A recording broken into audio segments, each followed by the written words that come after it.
With Juan David, I want to remind that we're looking in the Jewish world at a new year. Actually, there's 4 New Years in the Jewish year. Jews are always looking to party. What can I say? And what I want to do this evening is speak to it a little bit, to talk about what's over the horizon. Do you really know? In the Jewish world, Rosh HaShanah is a time to reflect, to do some self-assessment, to self-correct. It's a time to be introspective. We spend a lot of time being defensive, blaming others, but what are ways that we could perhaps perform better? It's a time in the Jewish world, it sets in motion the time to take a look, a deep dive, and with a mind to, come to terms with some things within 10 days. Yom Teruah is then a time to push the reset button. And it's when individuals look at the new year coming up with a fresh set of eyes, with a mind to walk with the Lord more nobly in the hopes that He will reward more fully. And what I'd like to do is open up the Bible. If you'll open up your Bibles, please, to 1 Corinthians. I am in chapter 1. And I want to look at a text here today. And what I want to do then is pivot back to the origin of this text, where Rabbi Paul is quoting Isaiah. And we're looking at a text here that deals with future look, with looking over the horizon. And I'd like to say that all of us should be interested in the future. And the reason why all of us should be interested in the future is we're going to spend the rest of our lives in the future. And the quality of that future is going to be determined by decisions that we make now. Success in life doesn't happen by accident. If it did, there'd be a lot more of it. But there's a lot of roadkill in the highway of life. You drive down the road, you say, well, that squirrel got run over, that deer, that buck, whatever. But there's a lot of roadkill. And we want to be victors, not victims, conquerors, not conquered. We want to be the head and not the tail. And I want you to look in 1 Corinthians, as I said, chapter 2. And there's one verse, verse 9, I want to look at. It's a verse that's pregnant with promise. He says, as it is written, things no eye has seen, nor ear heard, and have not entered the heart of mankind. These things God has prepared for those who love Him. What I want to do this evening is look at that.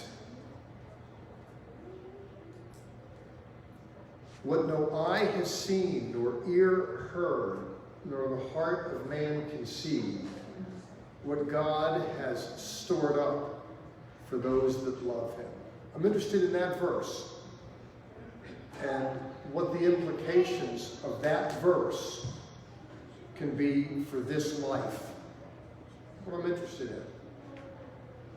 What no eye has seen, nor ear heard, nor the heart of man conceived, what God has laid up for those who love Him. And my question is, can this possibly be true?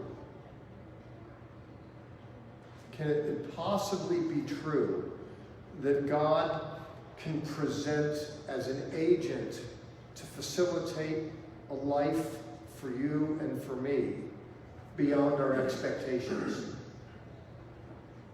With the net result that we can be better in life as human beings, more satisfied, more fulfilled, more successful by virtue of a walk with Him as opposed to one distant from Him.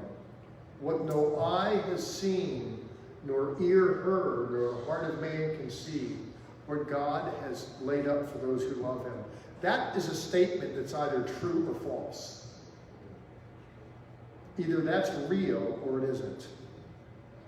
If it isn't real, it isn't real. If it is real, the implications are profound. Now this guy that's talking about Jesus and Christianity, call it what you will, 2,000 years ago, this guy was going around, didn't have two nickels to rub together, was rejected and thrown out of town everywhere he went. But he talks about a God who's a winner God, and now this man's remembered all over the world. His letters are in a book called the Bible, and there's been millions of Christians that have benefited as a result of his life. He wouldn't have seen it when he wrote this letter. I don't know that he could have seen that.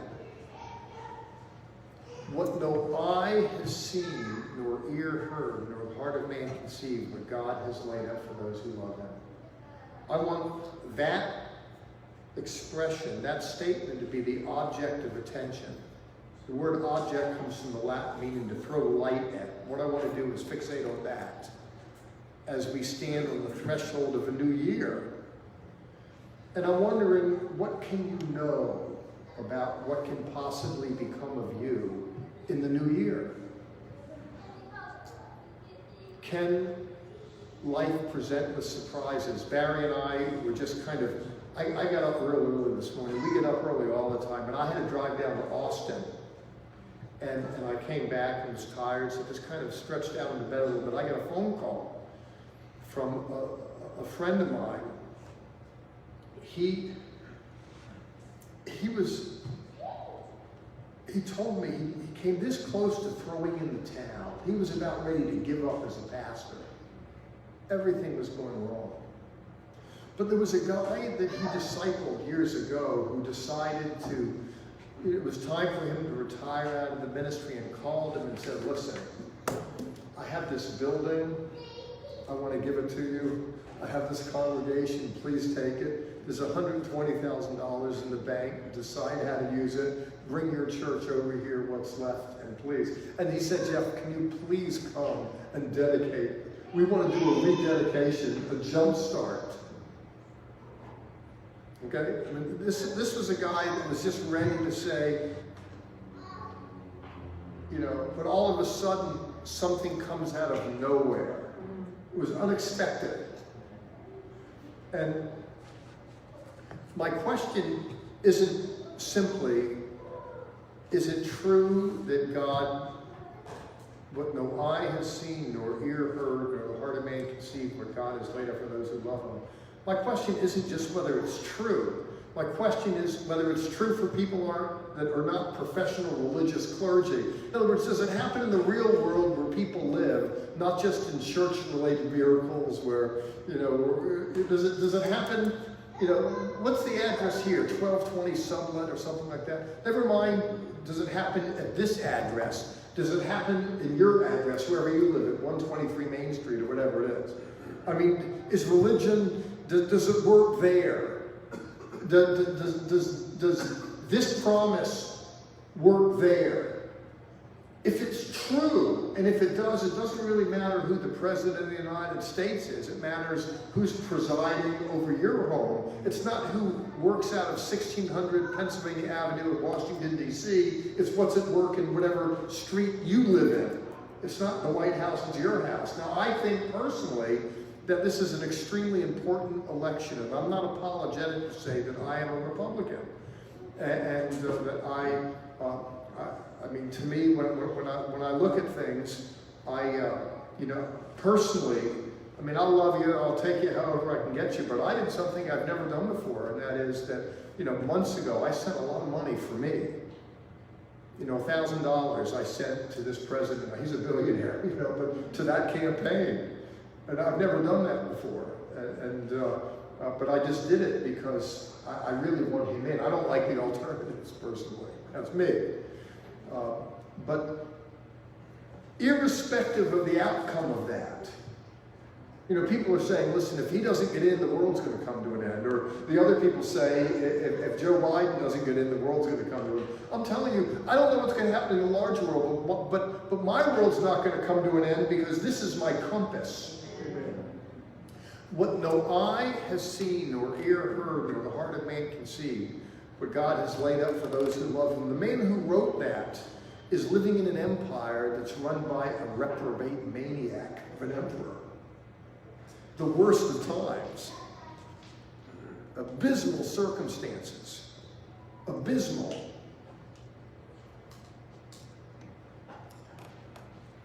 You and I live between two times, in a Christian sense, in a messianic sense.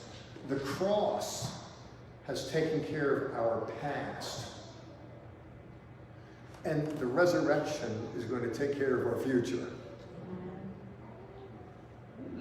You know, we live in this in-between time. And people will say, well, amen, brother, that's right, the cross took care of my past life, and the resurrection is my elevator to the penthouse at the end of the day.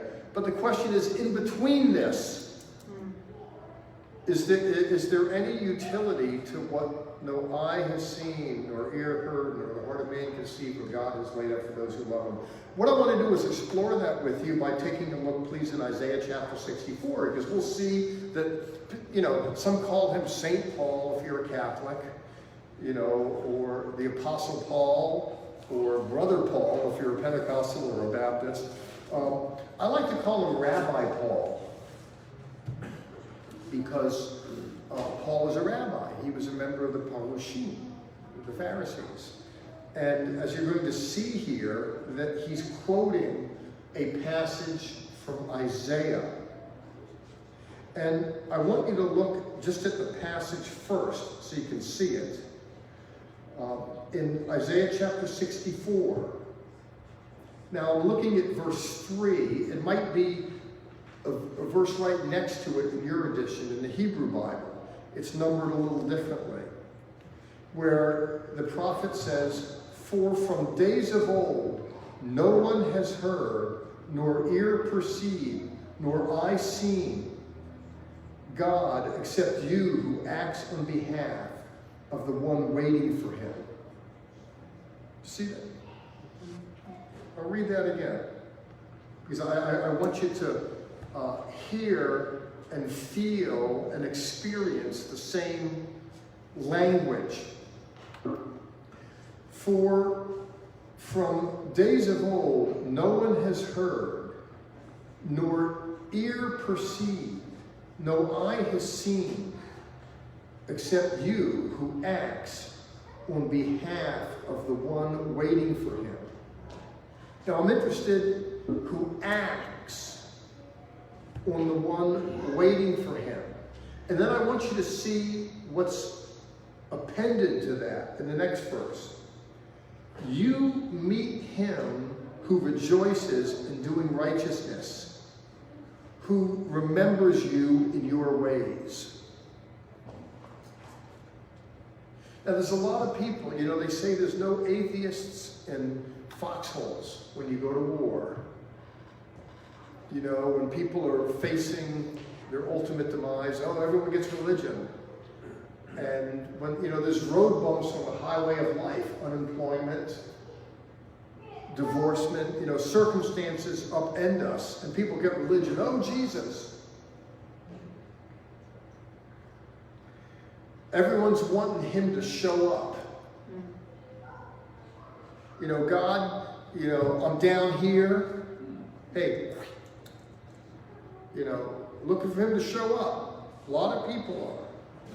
Now, this prophet, after saying what no eye has seen, nor ear heard, nor the heart of man conceived, what God has laid up for those who love him, says, you meet him who rejoices in doing righteousness, who remembers you in your ways.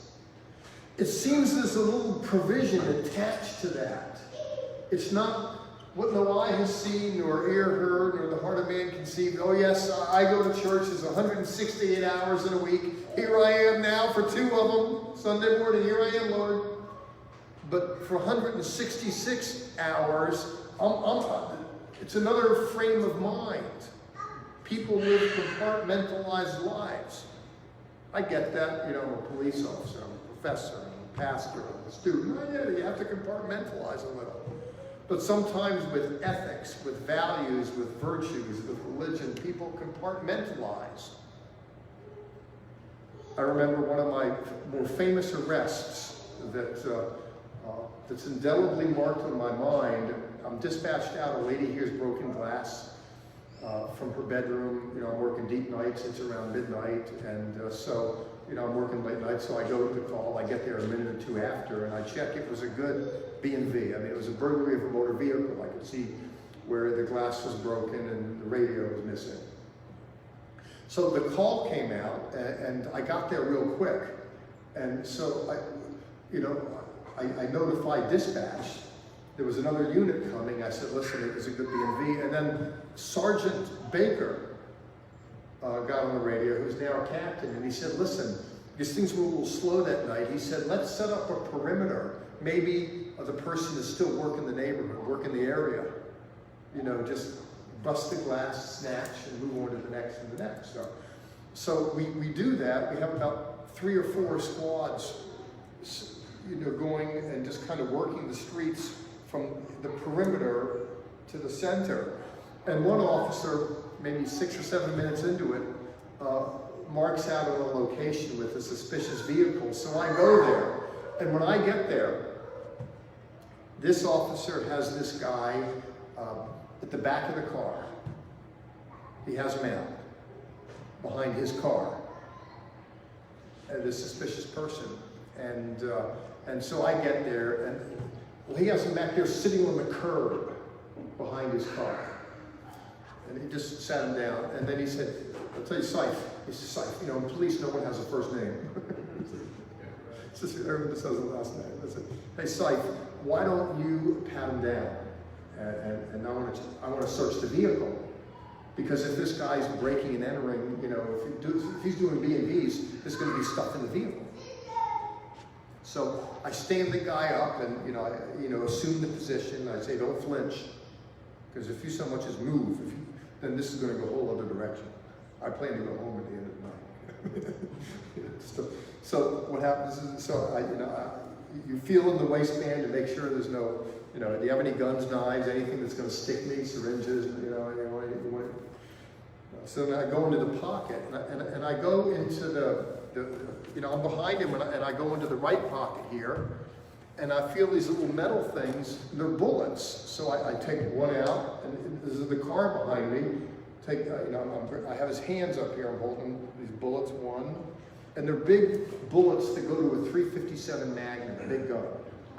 1, 2, and then the other officer, who meanwhile wanted to search the vehicle, he said, gun, because he located a big .357 Magnum, plus a lot of stuff in there, stereos, and, you know, stuff that he's been stealing.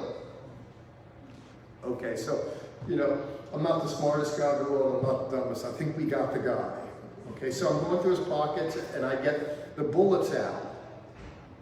And then I go into the other pocket, here. And I feel around in there, and there's paper.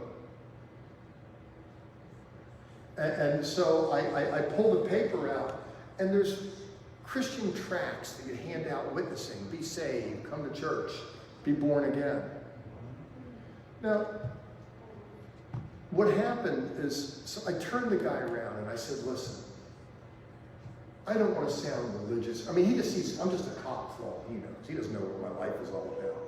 I turned him around and I said, listen, you know, I don't want to sound like a preacher or anything or religious, but I'm a little confused. I mean, how can you have Christian literature, be saved, be born again, come to church in one pocket, and bullets in another, and I can't help but notice there's a gun in your car with what seems to be stolen merchandise. And the thing that I remember is how patently offended he was, how in his mind, sincerely, he thought it was inappropriate for me to question his religion. And it was that, you know, hey, who do you think you are?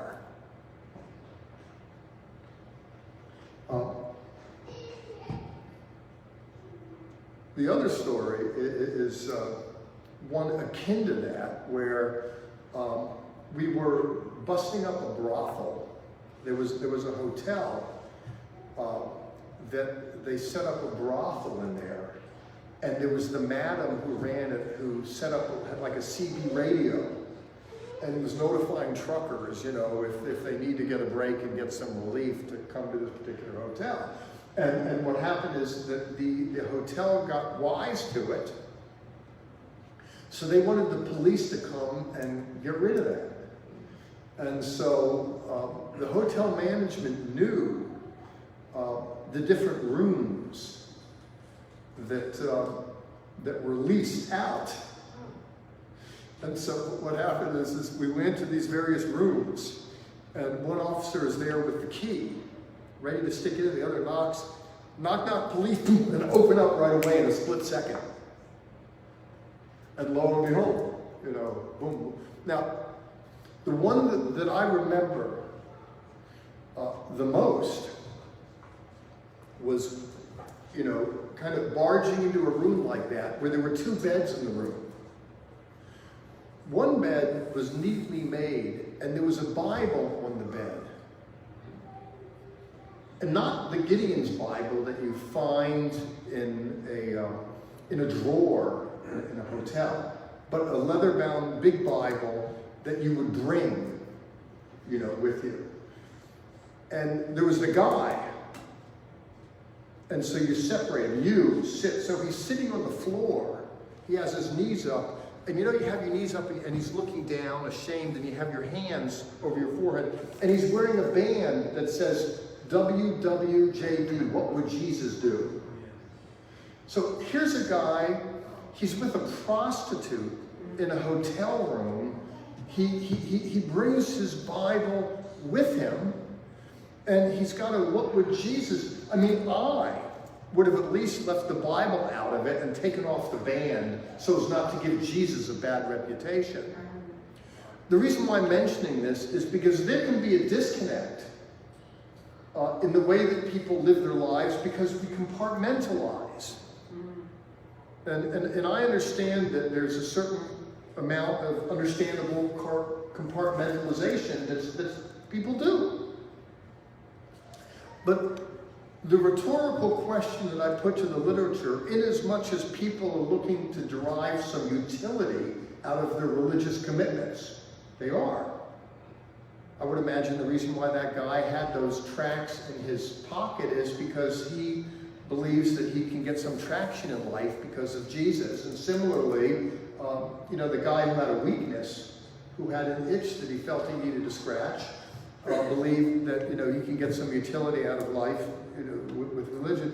But if you look at the verse, what no eye has seen, nor ear heard, nor the heart of man conceived, what God has laid up for those who love him. It's not a blanket statement just for people that go to church. It applies in verse 4, he says, you meet him who rejoices in doing righteousness, who remembers you in your ways. Now, what I understand by that is there's certain utility for those that actually walk with the Lord, where they actually care about his word, his will, and his ways. Believing that to be the case, I think you can have some people, they sincerely love the Lord, but what they understand about that is, in terms of communally, that might mean being a Baptist, a Methodist, a Lutheran, a Catholic, a Messianic. At the end of the day, those that have an experience with the Lord, best they understand it. I think if there's a righteous God who's judge of all the earth, who can discern into the innermost part of a person's being, I think the issue is less about what denomination someone has, as much as it is what kind of walk they have. Sometimes whatever you believe in terms of what church you go to, it's just whoever got to you first when you made a decision for Christ. You know what happened in college? Some guy made a decision for Christ. He's dating this girl who goes to a Presbyterian church. They get married. Well, guess who's probably going to be a Presbyterian? Because what happens is people just, whatever people are socialized into. Now, I personally think certain denominations have better fidelity to the biblical witness than others. And I personally participate in this recovery of the Jewish experience of the Christian faith. I mean, to me, I really place a premium on that personally, but I don't think I'm better than those that don't get it. I don't think I'm any better. Because I think when my time comes to stand before St. Peter at the pearly gates, I don't think because I have a yarmulke on my head, I'm going to get a better mansion than someone that goes to the cowboy church and has a Stetson cowboy hat on their head. And I'm saying that because Dan Ward is here with his cowboy yarmulke. I don't think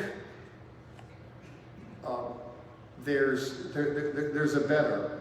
But that's not what I want to leave you with.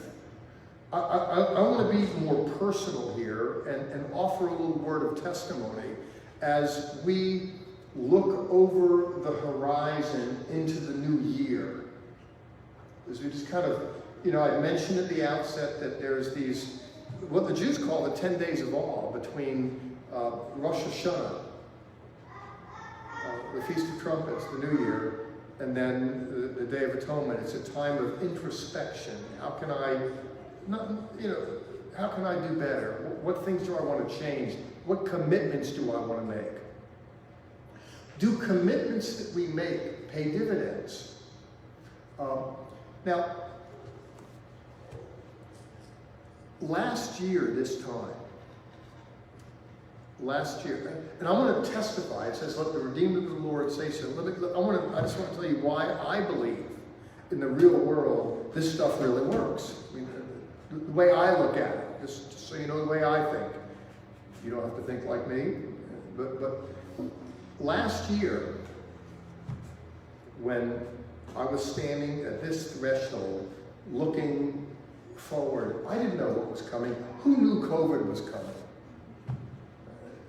I didn't know, and there was, people are upended, and there was precariousness in life. I didn't know. Last year, at this time, the thing that was most pronounced on my mind is just shortly before this, in the summer, something really unexpected happened to me. That the Dallas College Police Academy I was asked to be the director of it. I had fallen backwards into the rank of commander, and they asked me if I would step in.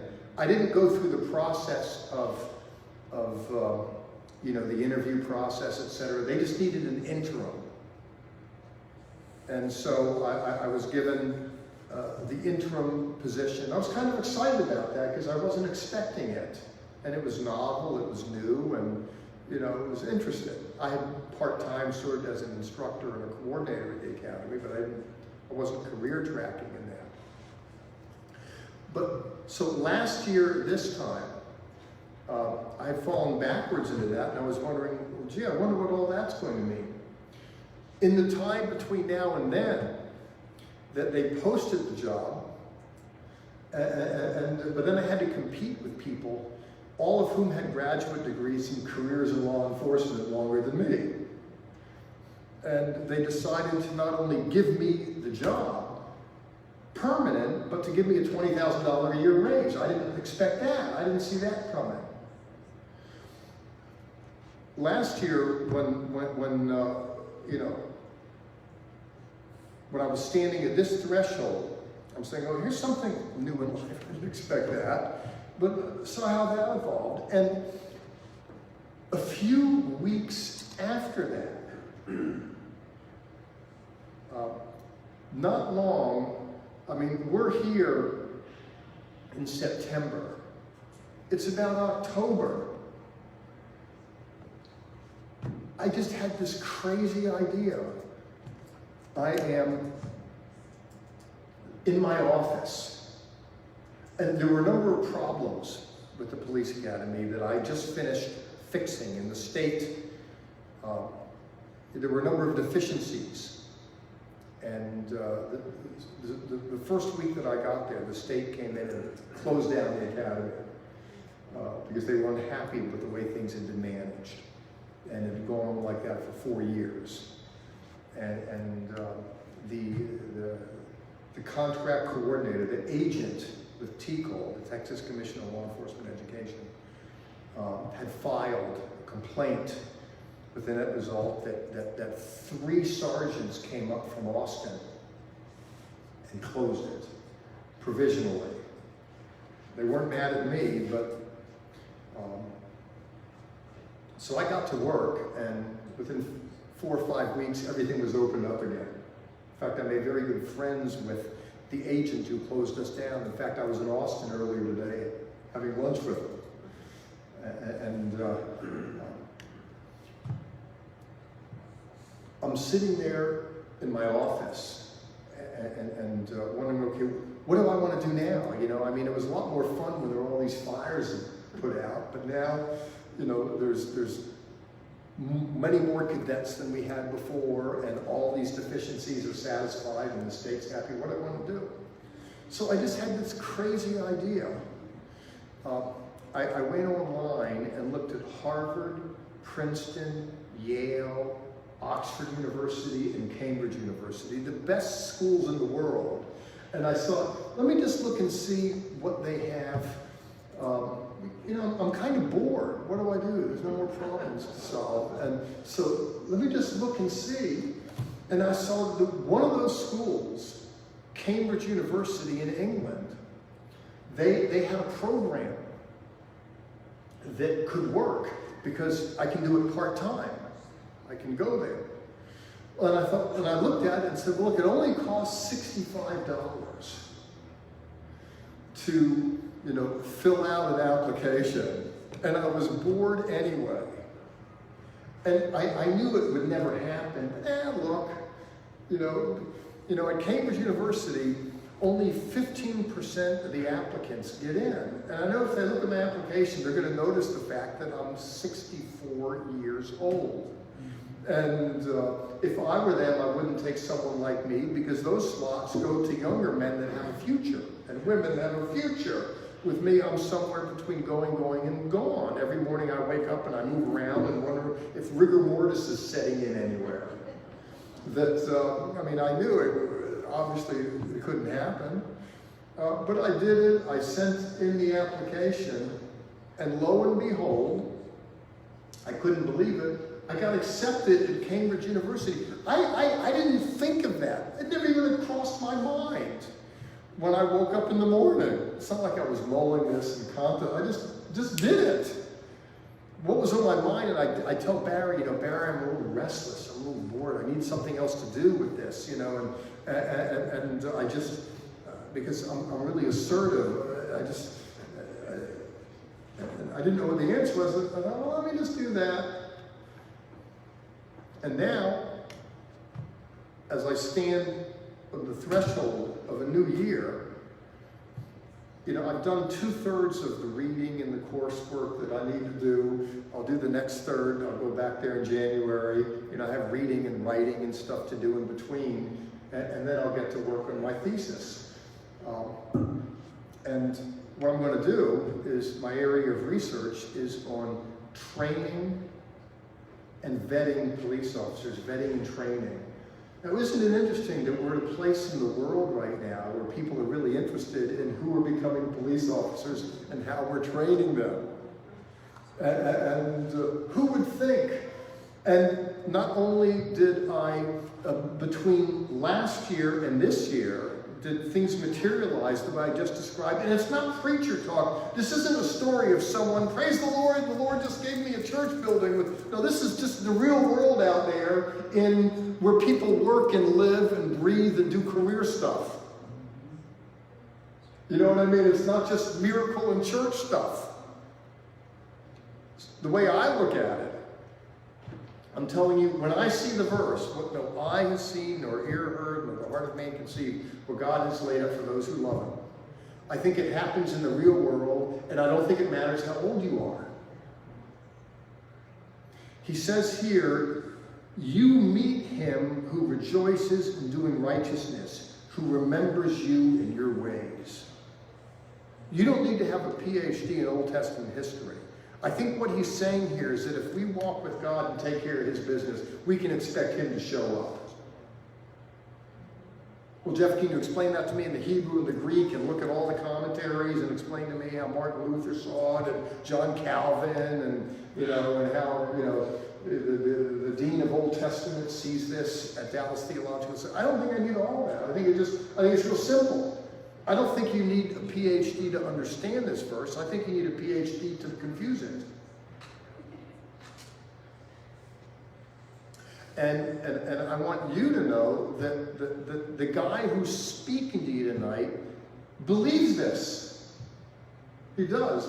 And I don't believe it because I read it in a commentary. I believe it just because, because I believe it.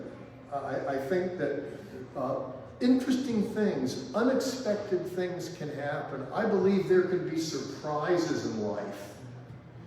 And what we want to do is rejoice in doing righteousness and remember God and his ways and our ways.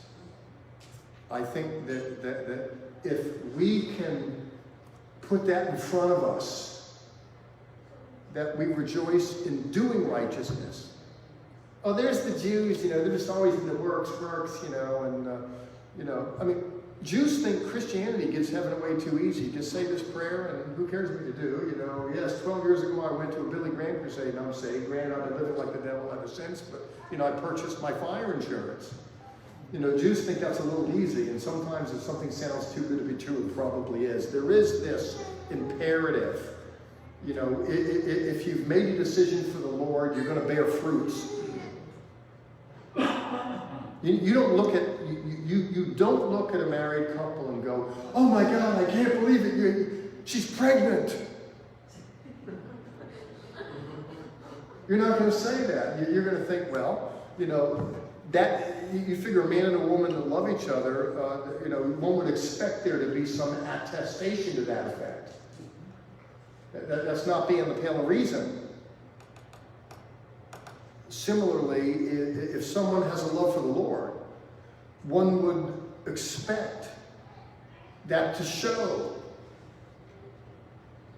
Jesus said, you'll know them by their fruits, not you'll know them by their toots. That one would expect that. I believe, and it's a real simple word, if you underline this verse, see what it means. I want to encourage you to do a little bit of an experiment. When he says, you meet him who rejoices in doing righteousness, that doesn't just mean thinking happy religious thoughts. And if you look at righteousness in Hebrew, to be a tzaddik, to be a righteous person, it's not simply, well, I'm there, I'm in church every Sunday morning and Wednesday night, and on Sunday nights if there's revival. It's by all means be in church on Wednesday night and Sunday morning and Sunday night if there's revival or whatever. But to be righteous, a guy can meet a woman, a girl, he goes, man, I'll tell you that chick, she's really righteous. That's what I'm talking about. The word righteous means different things to different people. Yo, dude, man, she's like really righteous. That's what I'm talking about. Okay. Different things to different people. But to be righteous, to be a tzaddik in Hebrew, means to be just, fair, equitable, honest, truthful. And by the way, there needs to be congruity between what you say and what reality really is. That you don't want there to be a gap between here's what I'm pretending, but here's what really is. If there's a gap between that, that's going to lend itself toward mental illness. Never mind the fact that it's going to erode, the relationships around you will deteriorate. There needs to be congruity, someone who's just, equitable, fair, kind, honest. It says here, you meet him who rejoices in being that. caring, sharing, who remembers you in your ways. Now, just one last point. When he says, who remembers you in your ways. Right before this, I picked up in my version in verse 3. From the days of old, no one has heard, nor ear perceived, nor eye seen. If you go to the verse beforehand, in verse 1, actually, in some versions, this chapter starts with the verse before it. 64 verse 1 is in the Hebrew Bible, it's in the end of chapter 63. Oh, that you would rend the heavens and come down. Is that your version? Is that where verse 1 is? Okay, some started there. Oh, that you would rend the heavens and come down. That's what we want. We want God, God is in heaven, we believe in you. We want him to part the curtain and come down into our world. He says, oh, that you would do that. Because the truth of the matter is, this author is speaking at a time when things are abysmal in Israelite history, worse than they are in America right now. And Lord, oh, that you would just come down and visit. And then he uses language here. He says in verse 2, you did awesome things that we were not expecting. You came down. The mountains shook at your presence. He's harking back to the story at Sinai. You might want to look at Exodus chapter 19, verses 6 through 19. When God shows up at Sinai, it's awesome, and the mount is shaking and trembling. The author of Hebrews gives voice to that in chapter 12. He says, you have not come to a mountain that's shaking and quaking and everything. He's saying, God, I remember in the past, you came down and the mountain shook. And it's in the aftermath of that, he says, what no eye has seen, nor ear heard, nor the heart of man conceived, but God has laid up for those who love him. Friends, I'm going to ask my wife to come in a moment and share a little bit about how Jews bring in Rosh HaShanah with the blowing of the trumpets, inaugurating a new year, a new season in life. I hope you find something in this that you can take with you to the bank of your own human experience. I mean that sincerely. That I know some of you, because I'm a pastor, I'm a very bad pastor because I've been gone, but I'm still a pastor. I know that some are looking for new things in the new year. They need breakthroughs. And I just want you to know that I believe in a good God. And I believe that for you, yes, even you, irrespective of your circumstances, the best can be yet to come. And I believe that what you want to do is you want to rejoice in doing righteousness and remember God's ways in your ways. And may the Lord bless the ministry of the word. Aaron, if you would come up, please. Who has a shofar? Want them to come up? I know there was some shofar tutors around here. Your time, thank you, honey. That was a great word. Thank you for writing the message. He writes the speeches. He says, just read it the way I write them.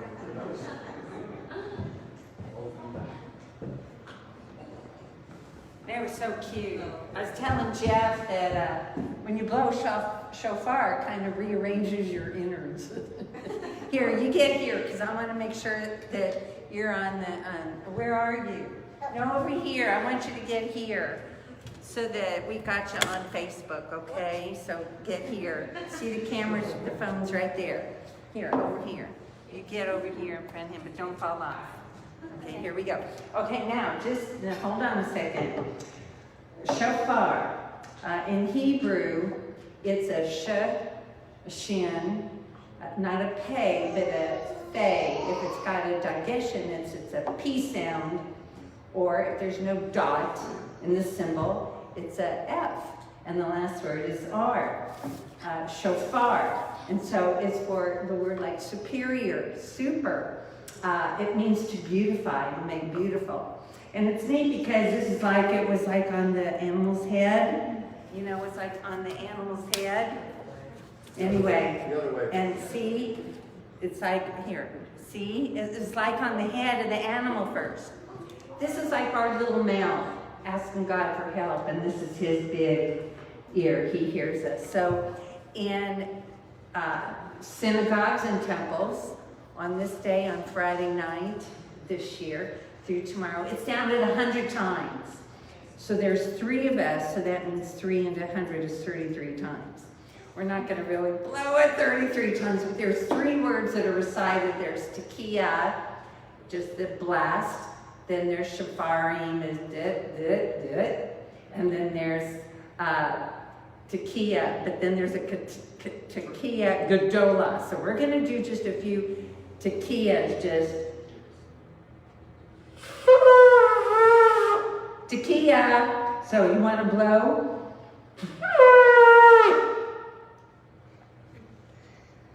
So good.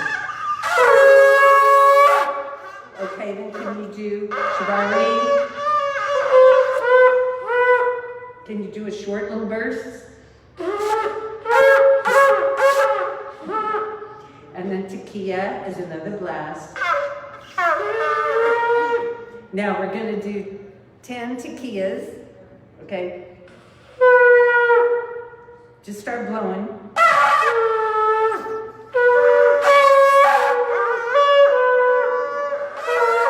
Okay, it's enough. I'm already getting winded. Okay, then we're gonna go da da da da da da da, and then at the very end we're gonna have a really long blast. But this next one is a.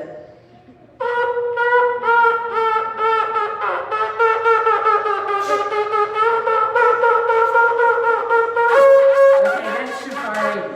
But the very last one, I'm so proud of these kids. I mean, really, he's done a whole lot in the synagogue. But the very last one is that last. Tekiah, gadola, gadol is big, so gadola is like the big, long, and so that's kind of like the shofar blast that we expect to hear when, at the last trump, the Lord is going to descend, and that those who are dead in Christ are taken, and then we who are alive shall join them in the air. So, tekiah, gadola.